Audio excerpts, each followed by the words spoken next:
আর যদি একটু শুভেচ্ছা স্বাগত বক্তব্য কিছু দিতে চান আর কি জাস্ট। আজকে কলেজ আয়োজিত রুদ্রপুর মাধ্যমিক বিদ্যালয় এবং মুক্তিযোদ্ধা কলেজের সকল ছাত্রছাত্রী আমার প্রাণ ঢাকা শুভেচ্ছা। আর মঞ্চে উপবিষ্ট শিক্ষক মন্ডলী আমার কৃতজ্ঞতা। যারা এই অনুষ্ঠান আয়োজন করেছেন এই আয়োজক মন্ডলীকে অনেক অনেক ধন্যবাদ। যুগ উপযোগী এরকম একটা সেমিনার এখানে করবার জন্য কর্তৃপক্ষকে আমি আন্তরিক ধন্যবাদ জানাই। আজ নয় এরকম অনুষ্ঠান আরো হয়।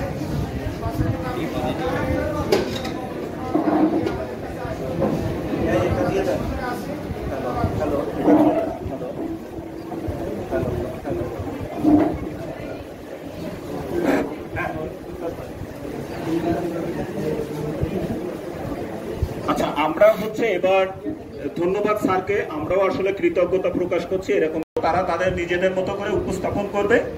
তারপরে প্রতিযোগিতার পরে আমরা একটা ভিডিও ডকুমেন্টেশন দেখব। সেই ভিডিও ডকুমেন্টেশনে কিছু প্রশ্নের উত্তরও বলে দেওয়া আছে, মানে কিছু তথ্য দেওয়া আছে। তারপরে আমরা এই ভিডিও ডকুমেন্টেশন শেষে আমরা দুইটা প্রশ্নের উত্তর করব, অনলি দুইটা প্রশ্নের উত্তর। সেই দুইটা প্রশ্নের উত্তর আপনাদের ভেতর থেকে উন্মুক্ত। এই দুইটা প্রশ্নের সঠিক উত্তর যিনি দিতে পারবেন, যে দুইজন, তাকে আমরা আমাদের সামনে ডেকে আনবো। তো এই হচ্ছে আমাদের অনুষ্ঠান। তারপরে আমাদের শিক্ষক মন্ডলীদের মধ্য থেকে মতামত এবং বক্তব্য প্রদানের মধ্য দিয়ে, পুরস্কার বিতরণের মধ্য দিয়ে আমাদের শেষ হবে। তো আমরা এ পর্যায়ে বিতর্ক প্রতিযোগিতায় চলে যাই। আমি তাদের হাতে মাইক্রোফোন তুলে দিচ্ছি। আমি প্রথমেই আজকের যে বিতর্কের প্রতিযোগিতা, অর্থাৎ নিরাপদে বিদেশ গমন এবং মানব পাচার প্রতিরোধের সচেতনতায় যথেষ্ট, এই বক্তব্যে বা এই কথাটির সাথে যারা পক্ষে অবস্থান করছে, আমি তাদের কাছে প্রথমে মাইক্রোফোন তুলে দিচ্ছি। আপনাদের পরিচয়।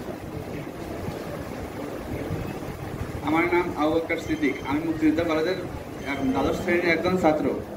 বিসমিল্লাহির রহমানির রহিম। এখানে উপস্থিত সম্মানিত সভাপতি, বিচারক মণ্ডলী, শিক্ষকবৃন্দ ও প্রিয় শ্রোতাবৃন্দ, সবার প্রতি আমার আন্তরিক ভালোবাসা ও সালাম। আসসালামু আলাইকুম ওয়া রাহমাতুল্লাহ। আজকের বিতর্কের আলোচ্য বিষয় হলো নিরাপদে বিদেশ গমন ও মানব পাচার প্রতিরোধে সচেতনতাই যথেষ্ট। আজকের গুরুত্বপূর্ণ বিষয়, আমিও আমার দল এর পক্ষে অবস্থান করছি। একজন মানুষকে ঠকিয়ে, ভয় দেখিয়ে, মিথ্যা স্বপ্ন দেখিয়ে বাইরের দেশে নিয়ে গিয়ে তার স্বাধীনতা কেড়ে নেওয়াই হলো মানব পাচার। অপরদিকে অ্যাওয়ারনেস অর্থাৎ সচেতনতা হলো এমন একটি অস্ত্র যা ব্যবহার করলে যুদ্ধ না করেও জয়লাভ করা সম্ভব। মানব পাচারকারীরা সুবিধা নেই আমাদের সাধারণ মানুষের সরলতা, অজ্ঞতা আর প্রলোভনের প্রতি দুর্বলতা, আর সচেতনতা এই দুর্বলতাকে শক্তিতে রূপান্তর করে। শ্রোতাবৃন্দ, যদি একজন মানুষ জানে কোন এজেন্সি বৈধ এবং কোনটি ভুয়া, বিদেশে যাওয়ার জন্য তার কি কি কাগজপত্র প্রয়োজন, কোন পন্থায় বিদেশ গেলে সে সহজে এবং নিরাপদভাবে বিদেশ গমন করতে পারবে, তাহলে সে কি সহজেই পাচারের শিকার হবে? উত্তর হলো না। যদি সে সচেতন হয় তবে সে কখনোই পাচারকারীর শিকার হবে না। যে পরিবার সচেতন তারা কখনোই নিজের সন্তানকে কিংবা নিজের পরিবারের সদস্যকে সন্দেহজনক উপায়ে বিদেশ পাঠাতে চাইবে না। সচেতনতা অর্থাৎ প্রশিক্ষণ নেওয়া, জানা ও ভুল সিদ্ধান্ত না নেওয়ার শিক্ষা দেয়। প্রিয় বিচারকবৃন্দ, শুধু কড়া আইন করলে হবে না। আইন থাকবে কিন্তু মানুষ জানবে না, তাতে কোনো লাভ হবে না।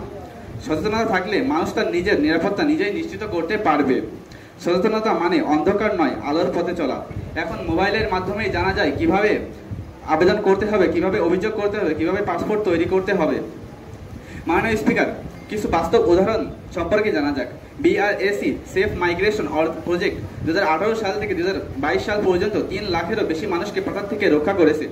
তাছাড়া সরকার প্রবাসী কল্যাণ ডেস্ক তৈরি করেছে বিমানবন্দর ও সীমান্তে, যা সচেতন মানুষকে সেবা দেয়। প্রবাসী কল্যাণ ও বৈদেশিক কর্মসংস্থান মন্ত্রণালয় 105 নম্বর হটলাইন চালু করেছে, যেখানে সচেতন মানুষেরা কল করে তথ্য জানতে পারছে। IOM অর্থাৎ ইন্টারন্যাশনাল অর্গানাইজেশন ফর মিগ্রেশন এর রিপোর্ট অনুযায়ী 2023 সালে বাংলাদেশে সচেতনতা কর্মসূচির মাধ্যমে 50,000-এরও বেশি মানুষ পাচার থেকে রক্ষা পেয়েছে, কারণ তারা ভুয়া এজেন্সির ফাঁদে পড়েনি। বিদেশ গমনকারী 100 জনের মধ্যে 82 জনই বলেছেন তারা যদি আগে জানতেন বিদেশে যাওয়ার সঠিক নিয়ম, তাহলে তারা কখনোই ঝুঁকিপূর্ণ পথ বেছে নিতেন না বিদেশ যাওয়ার জন্য। এই প্রমাণগুলো স্পষ্ট করে দেয় যে সচেতন মানুষকে ঠকানো সম্ভব কম। সচেতনতা একমাত্র উপায় যা একদিকে জীবন বাঁচায়, অন্যদিকে মানব পাচারকারীদের রুখে দেয়। আইন, নীতিমালা, নিরাপত্তা তখনই কার্যকর হয় যখন মানুষ জানে কখন এবং কিভাবে তা ব্যবহার করতে হবে। তাই আমি জোর দিয়েই বলছি, নিরাপদে বিদেশ গমন ও মানব পাচার প্রতিরোধে সচেতনতাই যথেষ্ট। আমি আমার বিপক্ষের বন্ধুর কাছে জানতে চাই, যদি সচেতনতাই যথেষ্ট না হয় তবে এত সংস্থা, এত প্রচার, এসবের কি মূল্য? ধন্যবাদ সবাইকে। আসসালামু আলাইকুম।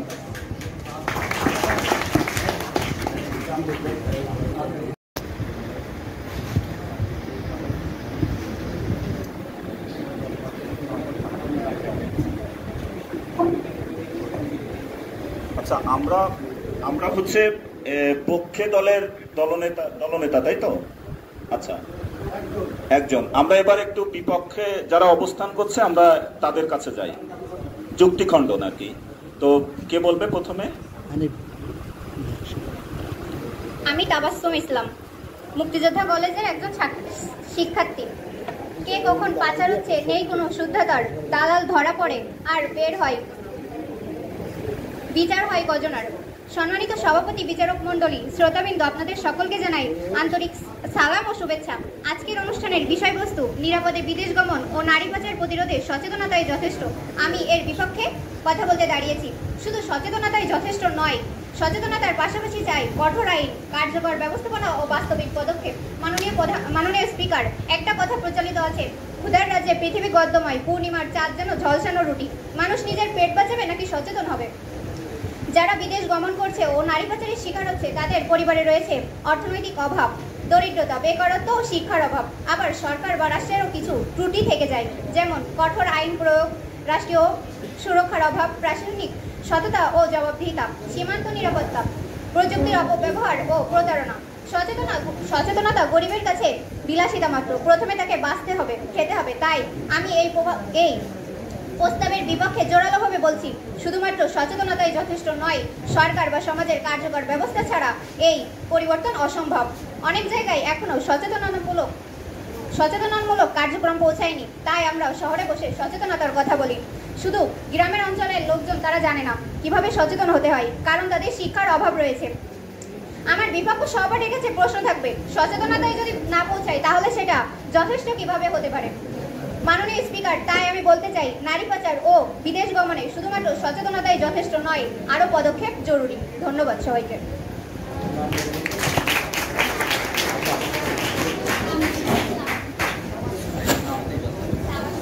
আচ্ছা, তাবাসসুম ইসলাম, তিনি বিপক্ষে শুধু সচেতনতাই যথেষ্ট নয়, তার জন্য বিভিন্ন আইন বা আর কি করলে করাটা প্রয়োজন তিনি তার যুক্তি তুলে ধরেছেন।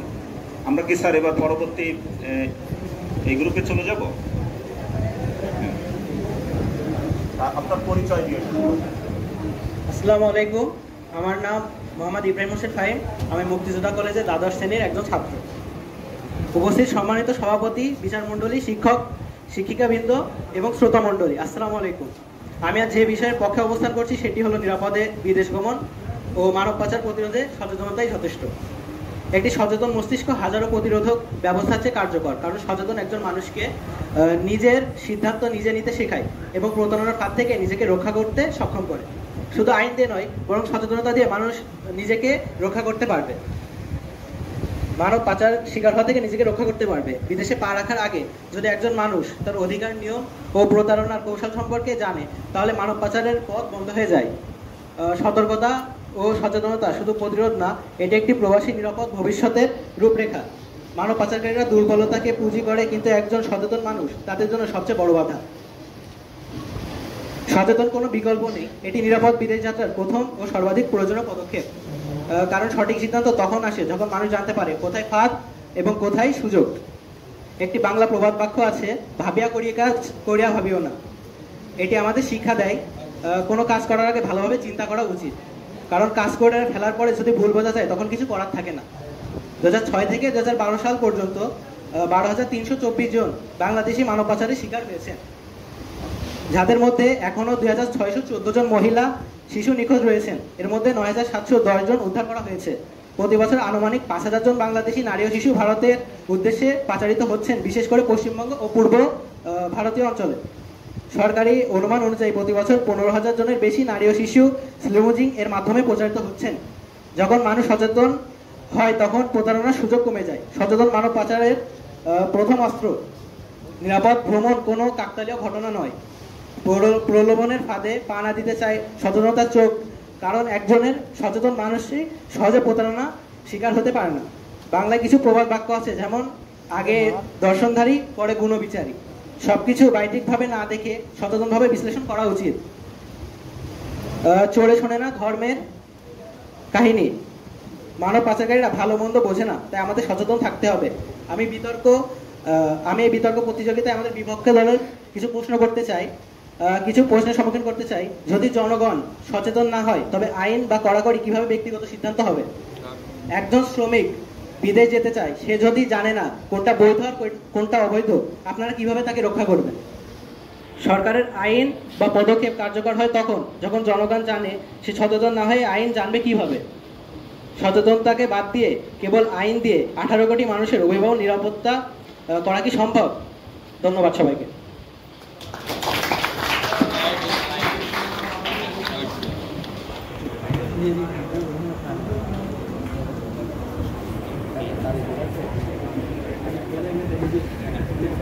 আমরা পক্ষে দলের দ্বিতীয় বক্তার বক্তব্য শুনলাম এবং তিনি কিছু প্রশ্ন রেখে গিয়েছেন বিপক্ষ দলের কাছে।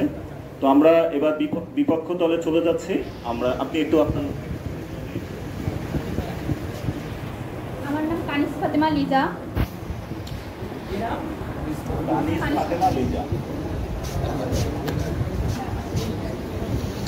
আমি দ্বাদশ শ্রেণীর বিজ্ঞান বিভাগের ছাত্রী। মাননীয় সভাপতি, সম্মানিত বিচারক মণ্ডলী ও আমার সামনে উপস্থিত সকলকেই জানাই সালাম, আসসালামু আলাইকুম। আজকের বিষয় বিদেশ গমন ও মানব পাচার প্রতিরোধে সচেতনতাই যথেষ্ট, কিন্তু কিছু যৌক্তিক কারণে আমি এর বিপক্ষে অবস্থান করছি। শুধু কি সচেতনতাই যথেষ্ট? আমার উত্তর না, যথেষ্ট নয়। সচেতনতা কাউকে বিপদের কথা জানায়, কিন্তু দরিদ্রতা ও অর্থনৈতিক অভাব এই জ্ঞানকে মুছে দেয়। একজন বেকার যুবক যখন নিজের মায়ের চিকিৎসার খরচ জোগাড় করতে পারে না, ছোট ছোট ভাই বোনদেরকে যখন বিদ্যালয়ে পাঠাতে অক্ষম, তখন সে জানে যে দালালের পথে যথেষ্ট পরিমাণে ঝুঁকি আছে, তবুও সে এই অবৈধ পথ পাড়ি দেয়। কেন দেয়? কারণ ক্ষুধা আর দরিদ্রতার দেয়াল তাকে ঠেলে দেয় অন্ধকারের পথে। সচেতনতা বলে যেও না, ক্ষুধা বলে গেলেই হয়তো ঘরে চাল আসবে, স্বপ্ন বলে গেলেই হয়তো জীবন বদলাবে। মাননীয় সভাপতি, অর্থনৈতিক অভাব যেখানে এতটাই প্রবল, সচেতনতা সেখানে অসহায়। বাংলার মাটিতে দরিদ্রতার আগুন, কর্মহীন মানুষের ঢল। প্রতি বছর 7 থেকে 8 লক্ষ মানুষ অবৈধ পথে পাড়ি জমায় প্রবাসের গোলে। তারা জানে যে এই পথ ঝুঁকিপূর্ণ, তবুও জীবন বদলানোর আশায় তারা দালালের হাতে সবকিছু তুলে দেয়। শেষে তারা মানব পাচারের শিকার হয়, যা তাদের সবকিছু নিঃস্ব হয় সব রব। বিপক্ষ দলের বন্ধুদের কাছে আমার প্রশ্ন রইল, শুধু কি সচেতনতা দিয়ে সবকিছু সম্ভব? খালি পেটে সচেতনতা টেকে না, দরিদ্র মানুষকে ভুল পথে নিয়ে যায়। স্বপ্ন দেখিয়ে দালাল হাসে, অসহায় মানুষ প্রতারণায় ভাসে। সভাপতি মহোদয়, ILO এর পরিসংখ্যান অনুযায়ী অধিকাংশ অবৈধ পথের যাত্রীরা অজ্ঞতার কারণে নয়, বরং অর্থনৈতিক চাপে বাধ্য হয়ে সাগর পাড়ি দেয়। একজন বাবা যখন ঘরে খাবার দিতে পারে না, তখন তাকে সচেতন করলেই কি দালালের হাত থেকে বাঁচানো সম্ভব? বিপক্ষ দলের বন্ধুদের কাছে আমার প্রশ্ন রইল। মাননীয় সভাপতি, সচেতনতা হলো প্রথম ধাপ, কিন্তু মূল সমস্যা হলো দরিদ্রতা, বৈষম্য, অর্থনৈতিক কঠোর আইন, জোরদার সম্মিলিত প্রচেষ্টা ইত্যাদি ইত্যাদি। যতদিন না বিদেশ গমনের পথ বৈধ সহজ হবে, যতদিন না গ্রামের ঘরে কর্মসংস্থান বাড়বে, ততদিন এই মানব পাচার শৃঙ্খল ছিঁড়বে না। তাই বলি, সচেতনতার প্রয়োজন, কিন্তু যথেষ্ট নয়। ধন্যবাদ সকলকে।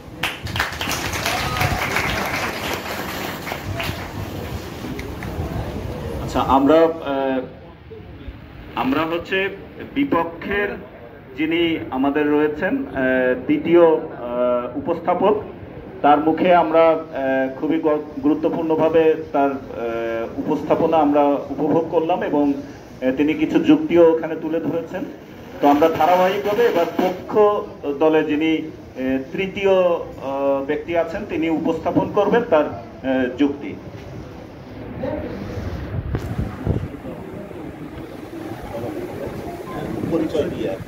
আমার নাম তৌফিকুর রহমান। আমি মুক্তিযোদ্ধা কলেজের মানবিক বিভাগের একজন ছাত্র। আমি আজকের বিষয়ের পক্ষে অবস্থান করছি। আমাদের সামনে উপস্থিত সম্মানিত সভাপতি, মাননীয় বিচারক মণ্ডলী এবং শ্রোতাবৃন্দ সবাইকে জানাই আমার আন্তরিক শুভেচ্ছা ও সালাম। আসসালামু আলাইকুম। আজকের বিতর্কের আলোচ্য বিষয় হলো নিরাপদে বিদেশ গমন এবং মানব পাচার প্রতিরোধে সচেতনতাই যথেষ্ট। সঙ্গত কারণে আমি এবং আমার টিম আজকে এই প্রতিযোগিতার পক্ষে অবস্থান করছি। প্রথমে আমি বলতে চাই যে সচেতনতা মানে শুধু জানার মধ্যে সীমাবদ্ধ নয়। সচেতনতা মানে বিপদ সম্পর্কে বুঝে সঠিক সিদ্ধান্ত নেওয়ার ক্ষমতা। এই সচেতনতাই পারে একজন মানুষকে প্রতারণা থেকে রক্ষা করতে, তাকে সঠিক পথে বেছে নিতে এবং তাকে সহায়তা করতে। আমরা জানি যে আমাদের দেশে দারিদ্রতার কারণে অনেকেই বিদেশে গমন করেন। হ্যাঁ, অবশ্যই গমন করেন, কিন্তু অনেক সময় দেখা যায় যে তারা অনেক বিপদের এবং প্রতারণার সম্মুখীন হন।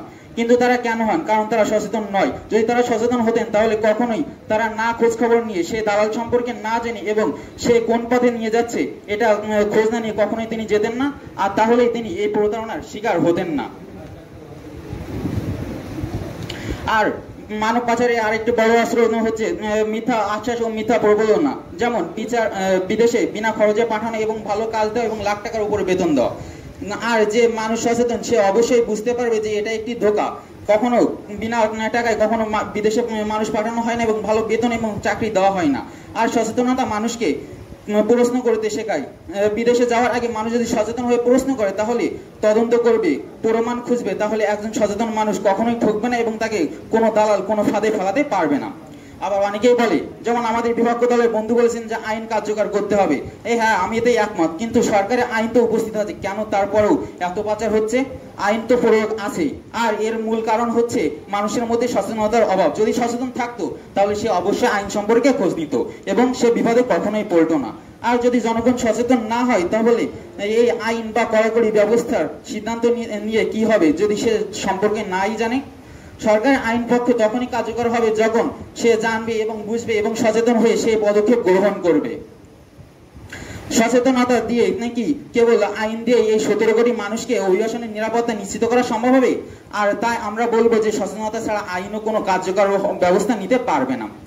আমরা যদি পূর্বের কিছু বছরের জরিপ দেখতে পাই তাহলে দেখতে পাবো যে বাংলাদেশের কিছু সরকার এবং এনজিওর মাধ্যমে অনুগত 2008 থেকে 2025 সাল মোট গত 17 বছরে 12,324 জন লোক পাচার হয়েছে এবং আমরা তার ভিতরে 17 বছরে 9,710 জনকে উদ্ধার করতে সক্ষম হয়েছে এবং বাকি 2,614 জনকে উদ্ধার করতে সক্ষম হয়নি, কারণ তারা অবশ্যই সচেতন ছিল না, যার কারণে আমরা তাদেরকে উদ্ধার করতে পারিনি।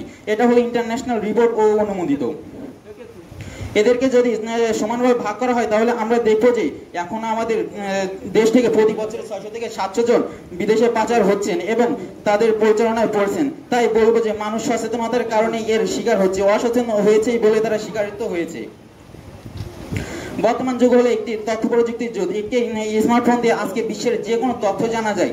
সরকার ও এনজিও এখন মানব সচেতনের জন্য পরিচালনা চালাচ্ছে। এমনকি আমরা দেখি যে গ্রাম অঞ্চলে বিভিন্ন সংস্থা এবং এনজিও গিয়েছেন, যেটা আমার বিপক্ষ দলের বন্ধু বলেছিলেন যে গ্রামের মানুষ জানে না, কিন্তু না, অবশ্যই জানে। বিভিন্ন সংস্থা এবং এনজিও গ্রামে গিয়ে সাধারণ মানুষকে শিক্ষা দিচ্ছেন এবং সচেতনার জন্য অনুরোধ করছেন, যেমন সেমিনার, ক্যাম্পেইন এবং লিফলেট বিতরণ করছে। আর আমি জানি যে এর মাধ্যমে মানুষ সচেতন অবশ্যই হচ্ছে, কিন্তু এখানে একটা কথা থেকে যায় যে তথ্য জানার সুযোগ থাকার সত্ত্বেও যদি মানুষ সচেতন না হয় এবং না জানার চেষ্টা করে তাহলে এই দায়িত্ব দিয়ে কি হবে, কি কাজে লাগবে এটা আমাদের? আর জাতিসংঘের সংবাদ প্রতিবেদন অনুযায়ী বিভিন্ন দেশের মানব পাচার কমেছে যেখানে সচেতনতা বৃদ্ধি পেয়েছে। আর তাই বলবো যে মানব পাচার প্রতিরোধ করার জন্য সচেতনতাই প্রধান কার্যকর ব্যবস্থা। আইন ব্যবস্থা আছে, কিন্তু এটা ব্যবহার তখনই হবে যখন মানুষ সচেতন হবে। আমি আমার বিপক্ষ টিমের বন্ধুদের কাছে একটা কথা জানতে চাইবে যে যখন মানুষ সচেতন না তখন কিভাবে আইন প্রয়োগ এবং প্রযুক্তি কাজে লাগাবেন? আর আমাদের বিপক্ষ দলের বন্ধু যে একটা উক্তি দিয়েছিলেন যে খোদার রাজ্যে পৃথিবী গদ্যময়, পূর্ণিমার চাঁদ যেন ঝলসানো রুটি, এটা এখানে কি কাজে লাগে? যদি তার কাছে অর্থই না থাকে তাহলে সে বিদেশ যাবে কিভাবে? সে মায়ের খাদ্য কিভাবে জোগাড় করবে? আরেকটা কথা বলেছিলেন যে মায়ের খাদ্য জোগাড় করতে পারে না, সে বিদেশে যাবে, অবশ্যই প্রতারণার শিকার হবে। আসলে সে যদি সচেতন না হয় তাহলে সে মায়ের খাদ্য কিভাবে জোগাড় করবে? সে যদি পাচার হয়ে যায় তাহলে তার মায়ের ব্যবস্থা কে করবে এবং তাকে কে দেখাশোনা করবে? তাই আমি বলবো যে সচেতনতায় আগে, তারপরে আইন এবং কার্যকর আমাদের সরকার পরে। এই বলে আমি আমার বক্তব্য শেষ করছি। আসসালামু আলাইকুম।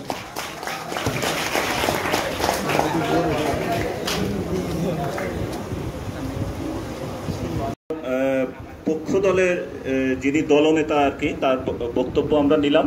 আবার একটু মনে করিয়ে দিই, সেটি হচ্ছে যে নিরাপদে বিদেশ গমন এবং মানব পাচার প্রতিরোধের সচেতনতাই যথেষ্ট। এই বিষয়টির উপরেই আমাদের আজকের যে ডিবেট প্রতিযোগিতাটা হচ্ছে, সেখানে যারা পক্ষ দলে অবস্থান করছেন তারা তাদের তৃতীয় নম্বর ব্যক্তি অর্থাৎ দলনেতা তাদের যুক্তি উপস্থাপন করেছে। আমরা এবার বিপক্ষে দলে চলে যাচ্ছি এবং বিপক্ষে দলে যিনি তৃতীয় ব্যক্তি তিনি তার বক্তব্য উপস্থাপন করবেন।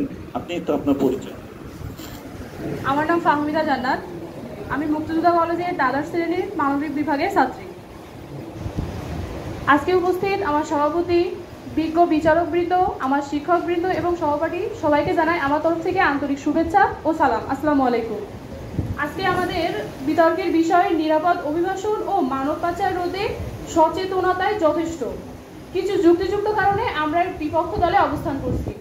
হ্যাঁ, এটা 100% সত্যি যে নিরাপদে অভিবাসন এবং মানব পাচার রোধে সচেতনতার দরকার, কিন্তু শুধুমাত্র একা সচেতনতা যথেষ্ট নয়। আমরা সবাই জানি মানব পাচার একটি ভয়ানক অপরাধ। এটি শুধু ব্যক্তির জীবনেই নয়, বরং পুরো সমাজের জন্য কলঙ্কজনক। বর্তমানে নারীরাই এর শিকার বেশি হচ্ছে। তো এক্ষেত্রে আমাদের অবশ্যই আইনের আশ্রয় নেওয়া সর্বাপেক্ষা জরুরি। আমার বিপক্ষ টিমের একজন বলে গেছে, যদি সচেতনই যথেষ্ট না হয় তাহলে এনজিও এর কি কাজ? আরে বাবা, যদি এনজিও না থাকে, যদি আইনি ব্যবস্থা কঠিন না হয়, তাহলে সচেতনতা দিয়ে কোনো কাজে আসবে না। সে যদি সচেতনই থাকে তাহলে শুধু সচেতনতা দিয়েই সবকিছু সমাধান করা যায় না। অবশ্যই আইনে আশ্রয় দেওয়া খুবই দরকার। আর যদি আইনি গঠন না থাকে তাহলে সচেতনতা কোনো কাজেই আসবে না। তাহলে আমাদের এমন আইন দরকার যা শুধু কাগজে কলমে নয়, বরং বাস্তবেও কাজ করবে, যা পাচারকারীদের বিরুদ্ধে রুখে দাঁড়াবে, তাদের শাস্তির আওতায় আনবে এবং সবাই যেন নিরাপদে বিদেশে গমন করতে পারে তা নিশ্চিত করবে। মাননীয় স্পিকার, সচেতনতা দরকার, কিন্তু আইন ব্যবস্থা এবং প্রশাসনিক ব্যবস্থা ছাড়া সচেতনতা মায়ার মতো, যেটা শুধু ভিতরে কাজ করবে, বাইরে নয়। আর এভাবে তো আর কোনো সমস্যার সমাধান করা সম্ভব নয়। বর্তমানে দালাল ও পাচারকারীরা সবার সামনে সবকিছু এমন ভাবে প্রস্তুত করে উপস্থাপন করছে যা অনেক সচেতন মানুষও বুঝতে হিমশিম খাচ্ছে এবং তাদের মধ্যে অনেকেই এর শিকার হচ্ছে। তাহলে এখানে সচেতনতা কি কাজে লাগছে? উত্তরটা রয়ে গেল আমার বিপক্ষ দলের কাছে। আশা করি উত্তরটা দিয়ে যাবেন।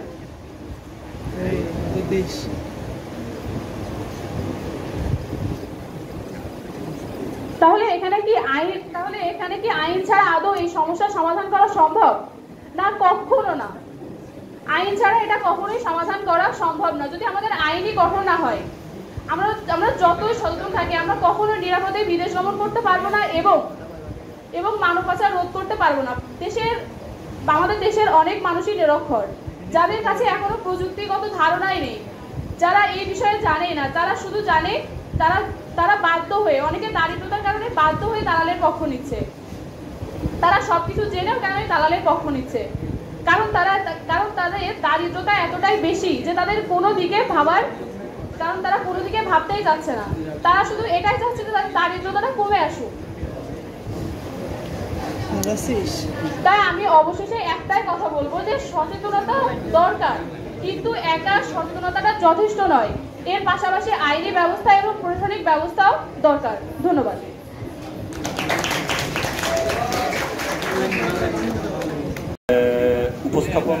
যিনি উপস্থাপন করেছেন, তিনি তার যুক্তি তুলে ধরেছেন যে সচেতনতাই যথেষ্ট নয়, এখানে আইনের প্রয়োগটা অত্যন্ত জরুরি। তিনি এটি বারবারই বলার চেষ্টা করেছেন।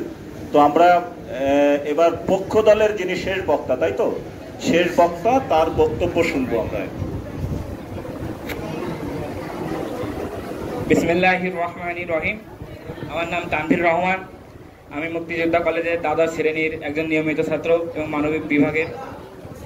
এই বিতর্ক প্রতিযোগিতার নিরাপদে বিদেশ গমন ও মানব পাচার প্রতিরোধে সচেতনতা যথেষ্ট এর পক্ষে আমি যুক্তিসম্মত কিছু বক্তব্য রাখবো এবং তাদের প্রশ্নের উত্তর দেওয়ার চেষ্টা করব। আপনারা কি জানেন সচেতনতা কি এবং মানব পাচার কি?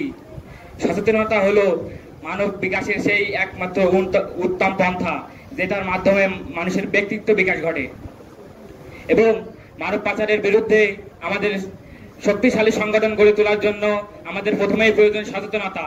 সচেতনতা আমরা প্রথমেই জেনেছি একটি উৎক্রান্তম পন্থা।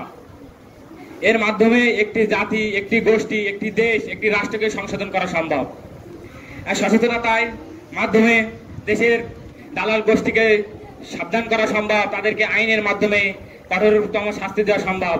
আপনারাই বলেন বোঝানো আইন কেন কাজে আসবে? আমি জানি সুদ নেওয়া অপরাধ, ঘুষ নেওয়া অপরাধ, তাও আমি ঘুষ নিয়ে থাকি। এখানে তো আমাদের সচেতনতা নাই। এই জন্য আমাদের আগে সচেতনতা দরকার, তারপরেই আমাদের আইনের প্রয়োজন।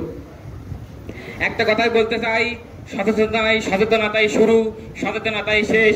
মানব পাচার প্রতিরোধে আমাদের গড়তে হবে নতুন বাংলাদেশ।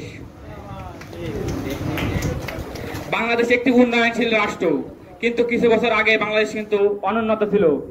অনুন্নত থাকার কারণে কালক্রমে বাংলাদেশ আস্তে আস্তে উন্নয়নের দিকে ধাবিত হচ্ছে। এর একটা মাত্র কারণ মানুষের মধ্যে সচেতনতা। এবং একজন সচেতন মানুষের ভিতর কয়েকটি গুণাবলী থাকে।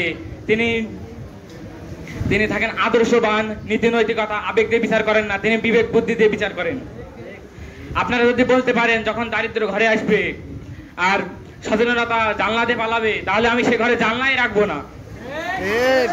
কারণ সচেতন নাগরিক যে সচেতন, সে চাইবে যে আমার ঘরে এমন কোনো জানলা না থাক যেখানে আমার পালানোর প্রয়োজন হয়। আমার সামনে একটা দরজা থাকলে পিছনে আরেকটা দরজা আছে, আমি সেই দরজার অবস্থান নেব। এই জন্য বলছি, আপনারা একটি প্রশ্ন করেছেন যে বাংলাদেশে 18 কোটি মানুষ, সবাই কিছু কিছু লোক আছে গ্রামে নিরক্ষর, তাদেরকে কিভাবে আমরা সচেতন করব?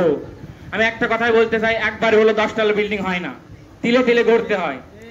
আমরা দেখেছি আজ থেকে প্রায় 2500 বছর পূর্বে নীল নদের তীরে মিশরের সভ্যতা গড়ে উঠেছে। ওটা বলো পলি জমে জমে কৃষিকাজের মাধ্যমে, রাজা মহারাজা আগমনের মাধ্যমে তাদের এই রাজ্য গড়ে উঠেছে। তেমনি আমি সচেতন থাকলে আমার পরিবার সচেতন থাকবে, আমার পরিবার সচেতন থাকলে সমাজ সচেতন থাকবে, সমাজ সচেতন থাকলে রাষ্ট্র সচেতন থাকবে, তারপরে না আইন আসবে। আর একটা উক্তি বলতে চাই আমি, উক্তিটি হলো যে কোনো উপায়েই আমাদের সচেতন থাকতে হবে। শোনেন গো বিভাগীয় মহোদয়, আমি একটা কথাই বলতে চাই, যে কোনো উপায়ে সচেতনার পক্ষে আমারে বলতে হবে। হাই, সচেতনতা যে কি জিনিস এটা আপনারা এখনো বুঝতে পারেননি, এই জন্য সচেতনার বিপক্ষে আপনারা বলতে যাচ্ছেন। সচেতনতা হলো মানব বিকাশের সেই উৎকৃষ্টম পন্থা, যেটির মাধ্যমে মানুষ তার বুদ্ধি, বিবেক ও বিবেচনা দিয়ে পড়াশোনা করে থাকেন। দালাল গোষ্ঠী যখন লোভের মাধ্যমে আমাদেরকে প্ররোচনা দিয়ে থাকেন, আমরা যারা নিরক্ষর, আমরা যারা সচেতন নই, তারা সবসময় তাদের ফাঁদে পা দিয়ে দিই। যিনি সচেতন ব্যক্তি, তিনি বলো তার আবেগ দিয়ে নয়, তার বিবেক দিয়ে বিচার করবেন, বুদ্ধি এবং নেতৃত্ব, তার অভিজ্ঞতা দিয়ে তিনি প্রচারণ করে থাকবেন। আমি একটা কথা বলতে চাই, awareness is the best solution. সচেতনতাই হলো একমাত্র সমাধান। এটির মাধ্যমে আমাদের দেশ গড়তে পারবো, নতুন করে বাংলাদেশ গড়তে পারবো।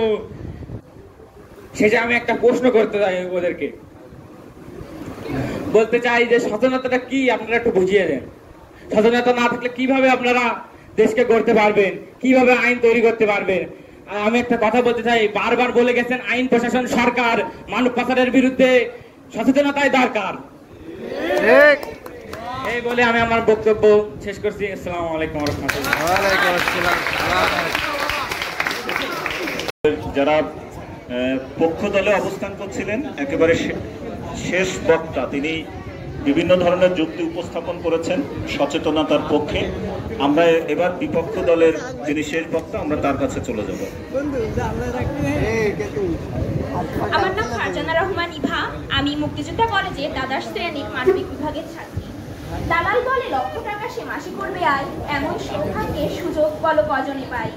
সম্মানিত সভাপতি, অভিজ্ঞ বিচারক মণ্ডলী ও দর্শক শ্রোতাবৃন্দ, সকলকে জানাই আমার আন্তরিক সালাম ও শুভেচ্ছা। আজকে আমাদের বিতর্কের বিষয় হলো নিরাপদে বিদেশ গমন ও মানব পাচার প্রতিরোধে সচেতনতাই যথেষ্ট। যুক্তিযুক্ত কারণে আমি এবং আমার দলের বিপক্ষে অবস্থান করছি। পক্ষ দলের বন্ধুদের কথা শুনে মনে হচ্ছে তারা মানব পাচার এবং নিরাপদে বিদেশ গমন শুধুমাত্র সচেতনতাই যথেষ্ট, এটা প্রমাণ করতে গিয়ে যথেষ্ট মানসিক চাপে ভুগছেন, যার কারণে আপনারা যথেষ্ট প্রমাণ এবং যুক্তি না দিয়ে আপনাদের টিমের দুর্বলতাকে প্রকাশ করছেন। আপনারা শুধু বলছেন সচেতনতা সচেতনতা সচেতনতা, কিন্তু শুধুমাত্র সচেতনতা দিয়ে আপনি কি একটি মায়ের বা একটি পরিবারের ক্ষুধা নিবারণ করতে পারবেন? শুধু কি সচেতনতা দিয়েই আপনি একটা পরিবারের সকল ধরনের অভাব পূরণ করতে পারবেন? যখন ঘরের কোনো অভাব আসে তখন সচেতনতা কি জিনিস সেটা কেউই মনে রাখে না। সচেতনতা কি আপনি আমাদের কাছে জানতে চাচ্ছেন? একটা রাষ্ট্র তৈরি করতে বা একটা দেশ সুষ্ঠুভাবে পরিচালনা করতে যদি সচেতনতায় সম্পূর্ণ কিছু হতো, তাহলে আজকে এই দেশ এইভাবে না আরো উত্তমভাবে পরিচালিত হতো। কারণ বর্তমান তথ্য প্রযুক্তির দেশ, এখন সচেতনতা মানুষ যখন তখন জানতে পারে, যেখানে সেখানে কি হচ্ছে সবই জানতে পারে। জানা সত্ত্বেও মানুষ কেন ওই ভুলগুলো আবার করে? কারণ তাদের ভেতরে নিশ্চয়ই কোনো কিছুর অভাব আছে। কিন্তু আপনি বলতে চাচ্ছেন সচেতনতা দিয়েই আপনি সবকিছু করবেন? আপনি তাহলে এমনই বলতে চাচ্ছেন যে বিল্ডিং তৈরির কথা, আপনি কি বিল্ডিং এর সিঁড়িগুলো অতিক্রম না করে আপনি একেবারে কি তার চূড়ায় উঠতে পারবেন? আপনারা বলতে চাচ্ছেন যে আপনারা সিঁড়ি অতিক্রম না করে একেবারে বিল্ডিং এর চূড়ায় উঠে যাবেন। আমরা একবারও বলিনি যে সচেতনতা যথেষ্ট নয়। আমরা এই কথাটাই বারবার বলার চেষ্টা করছি। সচেতনতার পাশাপাশি রয়েছে আরো কিছু নিয়ম, আরো কিছু কার্যক্রম, যেগুলোর দ্বারা আমরা সচেতনতা দিয়েও এগুলোর দ্বারা আমরা ভালোভাবে এই মানব পাচার ও নিরাপদে বিদেশ গমন করতে পারবো। বাংলাদেশ একটি ছোট রাষ্ট্র, কিন্তু এর জনসংখ্যা 18 কোটি। 18 কোটি লোকের ভেতরে আপনি কজন লোককে সচেতনতার চিঠি পাঠাবেন? কতজন লোককে আপনি সচেতন করবেন? প্রশ্ন রয়ে গেল বিপক্ষ দলের বন্ধুর কাছে। মানুষ সচেতন হয়েও কি করবে, যেখানে দেখতে পাচ্ছে অভিবাসন প্রক্রিয়া এতটাই কঠিন, যেখানে দেখতে পাচ্ছে অভিবাসন প্রক্রিয়া পার করতে কত ধরনের সমস্যা সমাধান করতে হচ্ছে। মানুষ বাধ্য হচ্ছে অবৈধ উপায় অবলম্বন করে বিদেশে ভ্রমণ করতে বা বিদেশে যাত্রা পাড়ি দিতে। সীমান্তে নেই কোনো সঠিক নিরাপত্তা, সেখানে সচেতনতা কি করবে মাননীয় সভাপতি? প্রশ্ন রয়ে গেল পক্ষ দলের বন্ধুর কাছে। সৌদি আরবের মতো যদি আমাদের দেশেও এমন কোন ধরনের শাস্তির বিধান থাকতো মানব পাচারের বিরুদ্ধে, সৌদি আরবে হয়তো আপনাদের জানা আছে একটি আইন আছে যে চুরির অপরাধে তাদের এই 2 হাত কেটে দেওয়া হয়, যার ভয়ে মানুষ ওখানে চুরি নামক কি শব্দ সেটা ব্যবহারও করতে পারে না। ব্যবসায়ী লোকেরা উন্মুক্তভাবে তাদের দোকান খোলে এবং তারা যখন তখন সেখানে প্রবেশ করতে পারে, কিন্তু তাদের দেশে কোনো ধরনের চুরি বা লুণ্ঠনের কোনো অভিযোগই নেই, কারণ তাদের যথেষ্ট আইনের প্রয়োগ আছে এবং তারা জানে যে তাদের ওই কাজটা করার ফলে তাদের এই শাস্তি পেতে হবে। বাংলাদেশেও যদি এমন আইন থাকতো যে মানব পাচারকারীর বিরুদ্ধে যাবজ্জীবন কারাদণ্ড বা তাকে মৃত্যুদণ্ড ধাবিত করা হবে এবং এর যথাযথ প্রয়োগ করা হতো, তাহলে হয়তো মানব পাচার ঘটতো না। কারণ শাস্তি সম্পর্কে তারা যখন সঠিকভাবে জানতো, তাহলে তখন তারা এই শাস্তি বা এই খারাপ ধরনের কাজে নিমজ্জিত হতো না। আইন ও সালিশ কেন্দ্র 2002 সাল থেকে 2025 সাল পর্যন্ত বাংলাদেশে মানব পাচার শিকার হওয়া নারী ও শিশুর সংখ্যা প্রকাশ করেছে, যেখানে সচেতনতার পাশাপাশি আইনে পদক্ষেপের গুরুত্ব তুলে ধরেছেন। আপনারা বলছেন আইনের কথা, কিন্তু আপনারা তো একবারও বলছেন না আমাদের দেশে আইনে ঠিক কতটুকু যথাযথ প্রয়োগ করা হয়। আমাদের দেশে আইন আছে কিন্তু তার সঠিক ব্যবহার করা হয় না।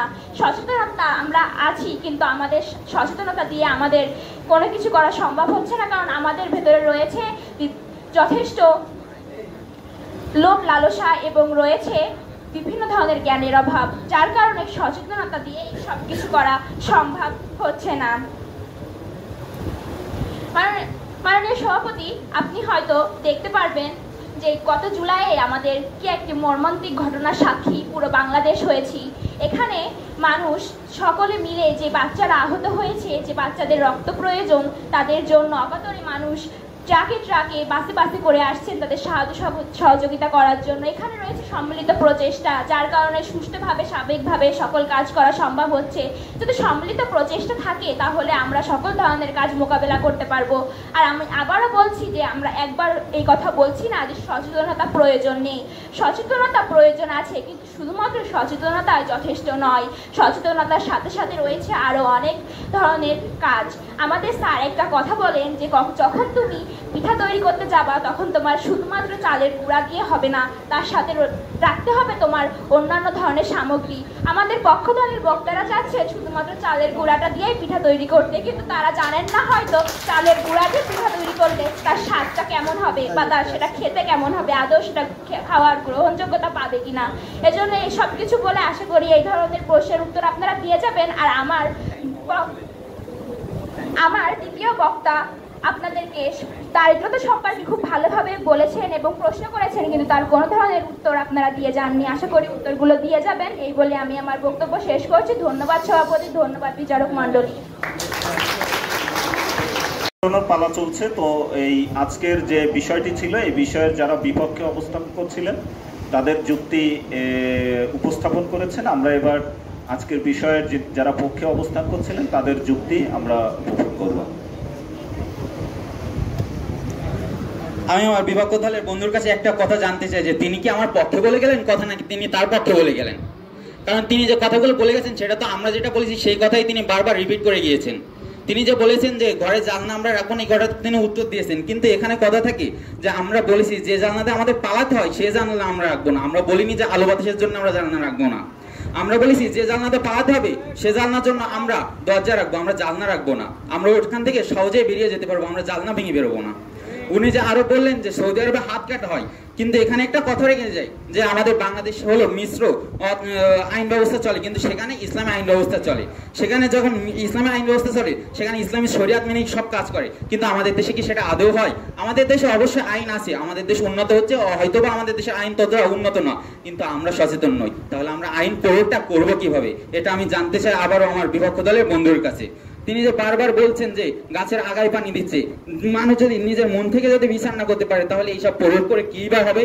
তিনি যে বললেন যে বর্ডার পার করে আমরা বর্ডারের ব্যবস্থা করি না, আমাদের বাংলাদেশে এখন বিজেপি সামরিক বাহিনী, নৌবাহিনী এবং বিমান বাহিনী রয়েছে, তারা অনেক কার্যকর ব্যবস্থায় পদক্ষেপ করেছে, কিন্তু অবশ্য কি কোনো কাজ হচ্ছে? কারণ মানুষই তো সচেতন নয়, দালাল তো তাদের ফান্দে ফেলবেই। এই বলেই আমি আমার বক্তব্য শেষ করছি।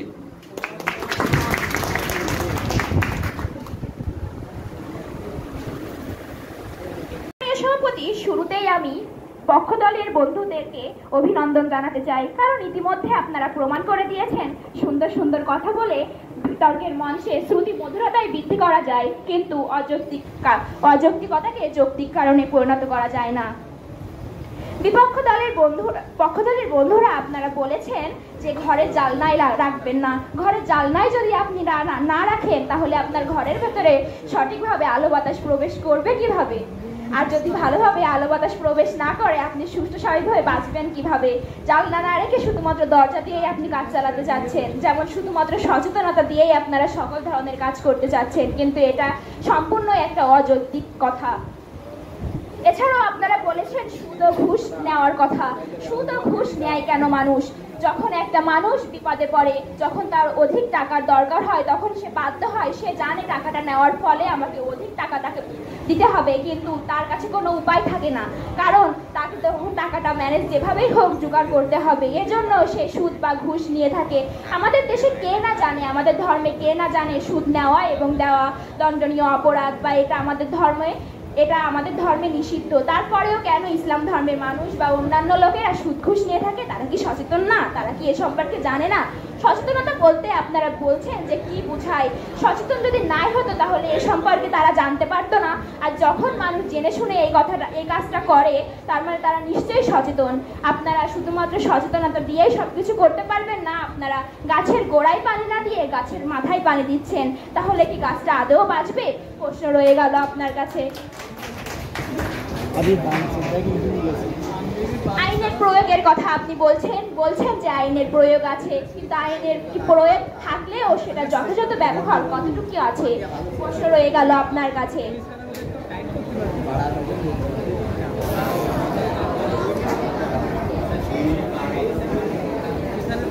এই বলে আমি আমার বক্তব্য শেষ করছি। ধন্যবাদ সভাপতি, ধন্যবাদ মাননীয় বিচারক মণ্ডলী।